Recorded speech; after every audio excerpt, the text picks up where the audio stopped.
দেওয়া আছে তারপরেও বলছে জায়গা দাও।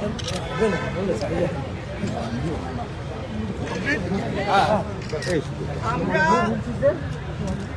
আমাদের দলের পক্ষ থেকে সর্বভারতীয় তৃণমূল কংগ্রেসের পক্ষ থেকে আমরা একটি ডেপুটেশন দিতে মাননীয় রাজ্যপালের কাছে গেছিলাম, আপনারা সেটা জানেন। এবং যে ঘটনা, মর্মান্তিক ঘটনা উত্তর দিনাজপুরের চোপড়ায় ঘটেছে, দাসপাড়া গ্রাম পঞ্চায়েত 4টি শিশু মৃত্যু, একদম মর্মান্তিক ঘটনা, যে সেটা হৃদয় বিদারক সকলেই। এবং এখানে বিএসএফ এর নিষ্ক্রিয়তা দেখা গেছে, তাদের নেগলিজেন্স দেখা গেছে, তারা সতর্ক করেনি গ্রামবাসীদের, সেটা আমরা দেখেছি। এবং যার ফলে 4টে বাচ্চা জীবন্ত প্রায় খবর দেওয়ার মতন হয়েছে, কারণ জেসিবি যেই ফাংশন করতে শুরু করেছে, সমস্ত বাচ্চাগুলো যারা পড়ে গিয়েছিল তাদের ওপর মাটি এসে পড়েছে, ফলে যখন নিয়ে গেছে হাসপাতালে তাদের মৃত ঘোষণা করা হয়েছে। আমরা মাননীয় রাজ্যপালের কাছে বললাম যে এই হৃদয় বিদারক ঘটনা, এই ঘটনায় আপনি একবার যান এবং আপনি একবার গিয়ে তদন্ত করুন এবং কথা বলুন লোকজনের সাথে যে তারা সতর্ক ছিল কিনা, বিএসএফ এই কনস্ট্রাকশনটা ইলিগালি করছিল পারমিশন না নিয়ে। এই ঘটনাগুলো আপনি মাননীয় কেন্দ্রীয় স্বরাষ্ট্রমন্ত্রীর কাছে বলুন এবং আপনি নিজে গিয়ে এটা সকলের সাথে কথা বলুন।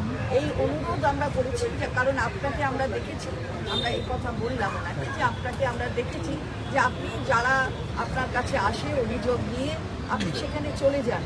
এবং সন্দেশখালিতেও আমরা দেখেছি যে আপনি সকল আপনার সমস্ত কাটছাট করে আপনি চলে এসেছেন, তাতে কোনো অসুবিধা নেই। আমাদের প্রশাসন সর্বতভাবে আপনাকে সহযোগিতা করেছে এবং তারা যাতে আপনি যেতে পারেন সুস্থভাবে সেটা দেখেছে। তা আপনি দয়া করে একবার জন্য এটা দেখেন। এবং আমরা আপনাদের কাছে এটা বলতে চাই যে মাননীয় রাজ্যপাল অত্যন্ত মানবিকভাবে তিনি গোটা ব্যাপারটা উপলব্ধি করেছেন বলে আমাদের মনে হলো। এবং তিনি বলেছেন, তিনি আমাদের কথা দিয়েছেন যে তিনি নিশ্চিতভাবে যাবেন, চোপড়ায় যাবেন এবং ঘটনা কী হয়েছে সেটা দেখবেন। এবং আমাদের যে ডেপুটেশন, সেই ডেপুটেশনের জবাবে তিনি তার যা যা করার সেগুলো তিনি করবেন। এবং আমরা খুশি, আমরা দেখব যে তিনি কবে যাচ্ছেন, কোথায় তার তদন্ত কি উঠে আসছে। আর তাছাড়া আমরা একথাও বলেছি যে সন্দেশখালিতে আপনি একতরফা হয়তো আপনার কাছে রিপোর্ট এসেছে, সুতরাং আপনি স্টেট অ্যাডমিনিস্ট্রেশনকেও তাদের রিপোর্ট দিতে বলুন। অর্থাৎ আমাদের রাজ্যের যে প্রশাসক যারা রয়েছেন, রাজ্যের প্রশাসনে তাদের কাছ থেকে রিপোর্ট দিন। এবং এটা একদম আপনি কোনো মানে দিকে না তাকিয়ে যা হওয়া উচিত সেটা করবেন। কারণ কোনো ঘটনা যদি কোথাও কিছু ঘটে থাকে, আমাদের দল সবসময় তার বিরোধিতা করে। এবং আমরা সবসময় আমাদের মাননীয় মুখ্যমন্ত্রী তিনি যেভাবে তার জীবন বৃত্তান্ত, সে কথাও আমরা তার কাছে বলেছি যে তার জীবন বৃত্তান্ত বলে দেয়, তিনি কখনো অন্যায়ের কাছে নথি স্বীকার করেন না। আমরা আনন্দিত যে মাননীয় রাজ্যপাল বলেছেন তিনি কখনো আমাদের রাজ্যের মুখ্যমন্ত্রীকে তিনি অপমান করেন না এবং করবেন না। এবং তিনি সবসময় হাই রিগার্ড শ্রদ্ধা জানিয়েছেন এবং তাকে এটা আমাদের কনভে করতে বলেছে। আর একটা পয়েন্ট আমি ছোট্ট করে বলছি এর সঙ্গে, মেনেই বলবেন, সেটা হচ্ছে যে মাননীয় রাজ্যপাল বলেছেন যে রাজ্যের বিভিন্ন জায়গায় বিজেপির দুর্বৃত্তরা নানা রকম গণ্ডগোল এবং নানা রকম কাণ্ডকারখানা করে বেড়াচ্ছে। আমাদের পার্টির কাছে, পরিষদীয় দলের কাছে তার আবেদন হচ্ছে এই মহামান্য রাজ্যপালের যে বিজেপি যে ধরনের কাজকর্ম করছে সেগুলো সম্পর্কে যেন সময় মতো টাইম টু টাইম আমরা যেন তাকে আমরা যেন তাকে অবহিত করি, এইটা রাজ্যপাল খুব পরিষ্কার করে জানিয়েছেন।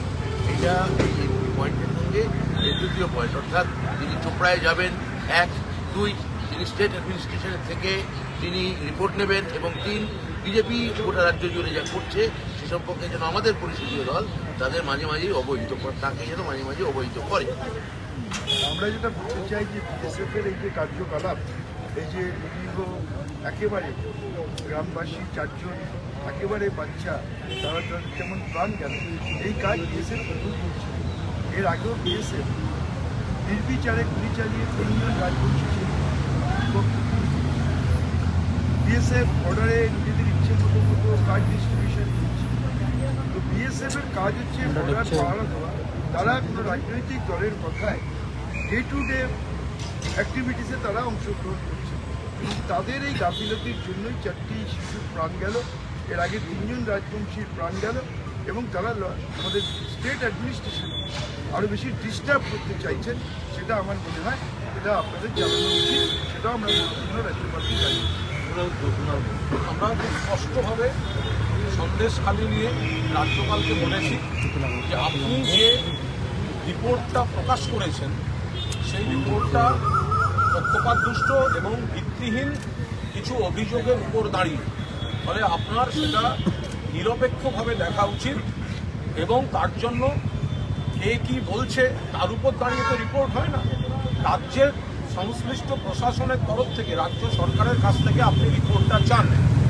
রাজ্যপাল, মহামান্য রাজ্যপাল তিনি বলেছেন এ বিষয়ে তিনি রাজ্য সরকারের কাছ থেকেই বা রাজ্যের কনসার্ন অথরিটির কাছ থেকেই রিপোর্ট চাইবেন। তাকে আমরা খুব স্পষ্টভাবে বলেছি এবং তিনি গুরুত্ব দিয়ে শুনেছেন যে এই যে এখন বলা হচ্ছে যে লাগাতার ওখানে কোনো খারাপ কাজ হতো, কোনো নারী নির্যাতন হতো, তাহলে সিপিএম এর যে অ্যারেস্ট হয়েছে নিরাপদ সর্দার বা বিজেপির যে অ্যারেস্ট হয়েছে বিকাশ সিং, তারা এতদিন ধরে একটা শব্দ বলেননি কেন? 15 বছর। মহামান্য রাজ্যপাল, আপনি শুধু এটা বিবেচনা করুন যে মহিলারা না হয় মুখ খুললেন না, কিন্তু এতদিন ধরে একটা খারাপ ঘটনার কথা সিপিএম, বিজেপি, কংগ্রেস আর আইএসএফ বলল না। আর আজকে রাজ্যকে কলুষিত করার জন্য, রাজ্য সরকারকে কলুষিত করার জন্য এই কুৎসা করছে। এটা যদি কোথাও কারোর ব্যবহারে কোনো সমস্যা থাকে, কেউ দুর্ব্যবহার করেছে বা অন্য কোনো জোর জুলুম করেছে, সরকার ব্যবস্থা নিচ্ছে, পুলিশ ব্যবস্থা নিচ্ছে, দলও ব্যবস্থা নিয়েছে। কিন্তু মহামান্য রাজ্যপাল, আপনি দেখুন যে এই কুৎসিত যে বার্তাটা দেওয়ার চেষ্টা করছে সেটা সঠিক নয়, সেটা মিথ্যা, সাজিয়ে আনছে, মিথ্যা কথা বলাচ্ছে। রাজ্যপাল বিশেষ গুরুত্ব দিয়ে গোটা বিষয়টি দেখেছেন এবং তিনি আলোচনা করতে গিয়ে যা যা বলেছেন সে নিয়ে কোনো মন্তব্য করব না।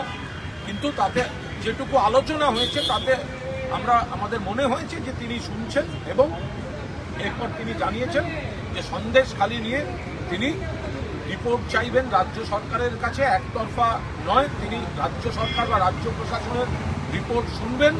পাশাপাশি তৃণমূল কংগ্রেসের তরফেও সারা রাজ্যে বিজেপির বিরুদ্ধে যা যা অভিযোগ আছে বা কিছু কিছু কথা তার কানে আসছে, যেটা ব্রাত্য বসু বললেন, সেটা যেন তৃণমূল কংগ্রেসও তাকে নিয়মিত যখন যা ঘটবে, যখন যা বক্তব্য আছে সেটা তাকে অবহিত করবে।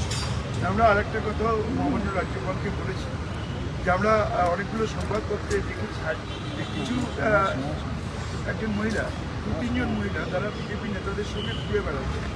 তারা বিজেপির নেত্রী, কিন্তু আমরা দেখছি মুখ ঢাকা দিয়ে তারা সেখানে সন্দেশখালির ব্যাপারে মুখ ঢাকা দিয়ে তারা অনেকগুলো কথা বলছে। এই যে সাজানো ঘটনা, এটাও আমরা মহামান্য রাজ্যপালকে বলেছি যে পুরোটাই প্রি প্ল্যান এবং পুরোটাই বিজেপি এবং সিপিএম একসঙ্গে হাতে হাত মিলিয়ে করছে। রাষ্ট্র বিরোধী দলনেতা সন্দেশখালীর উদ্দেশ্যে রওনা দিয়েছে, 4জন মিলে যাবো যাতে একসাথে হয়। আপনাদের ওনার যেটা হচ্ছে মানে দলের সঙ্গে ওনার নিজের দলের অনেকে 2-1 দিন আগে গিয়েছে, এখন উনি আবার না গেলে ওনার প্রচারটা হবে না, উনি দলের কাছে পিছিয়ে পড়বেন হয়তো, তাই উনি যাচ্ছেন। উনি কী করছেন তাই নিয়ে আমাদের কোনো মাথা ব্যথা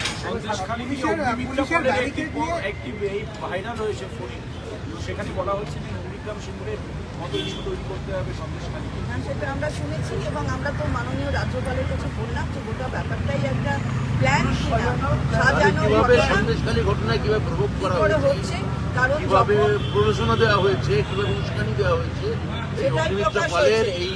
সেটা প্রকাশ হয়েছে। থেকে পরিষ্কার বোঝা যায়। এটা কারণ totally উনি pre-planned. তো সিঙ্গুরের সময় তো শ্রীমতী পল ছিলেন না, নন্দীগ্রামের সময় শ্রীমতী পল ছিলেন না, তো এখন উনি কিভাবে প্ল্যান করছেন সেটা প্রকাশ হবে। যেটা একটা fact finding commission করেছে, আগামীকাল যাবে সন্দেশখালী। করা নিয়ে সন্দেশখালীতে শুভেন্দু অধিকারী বলেছেন যে যাতে আমাদের গুরুতর আঘাত লাগে তার জন্য এই ধরনের বিশেষ ব্যারিকেড করা হবে। বিশেষ ধরনের নাকি ব্যারিকেড দিল্লিতে কৃষক আন্দোলন দমন করতে লোহার পেরেক নিয়ে ঘুরছে পুলিশ। কৃষক আন্দোলনকে লাঠি, গ্যাস, ব্যারিকেড, নানা রকমের, তার বুলেট, রবার বুলেট, জলকামান, আসল বুলেট এবং বিভিন্ন রকম ব্যারিকেডের মধ্যযুগীয় বর্বরতার সঙ্গে লোহার পেরেক, লোহার গজাল নিয়ে ঘুরছে। সেই দলে শুভেন্দু বড় বড় কথা বলছে। সন্দেশখালী শান্ত আছে। ওর যেটা মাননীয় চন্দ্রিমা ভট্টাচার্য বললেন, শুভেন্দুর এখন মানসিক ছটফটানি চলছে। সুকান্ত ছবি উঠেছে, সুকান্ত, আরে সুকান্ত একটা গাড়ির উপর উঠেছে। শুভেন্দু চাইছিল ডবল ডেকার বাসের ওপর উঠতে, ওই রুটে ডবল ডেকার বাস চলে না। ওকে, সুকান্ত একটা গাড়ির উপরে উঠেছে, ও বলছে আমি দুটো গাড়ির ওপরে উঠবো। সুকান্ত যে হসপিটালে ভর্তি হবে, ওর দাবি হচ্ছে তার থেকে বেশি কেবিন আছে, এরকম বড় হসপিটালে নিয়ে যেতে হবে। ওর লড়াই তো সুকান্তর সঙ্গে। fact finding commission হয়েছে একটা, যে যেটা করবে কালকে যাবে সন্দেশখালী।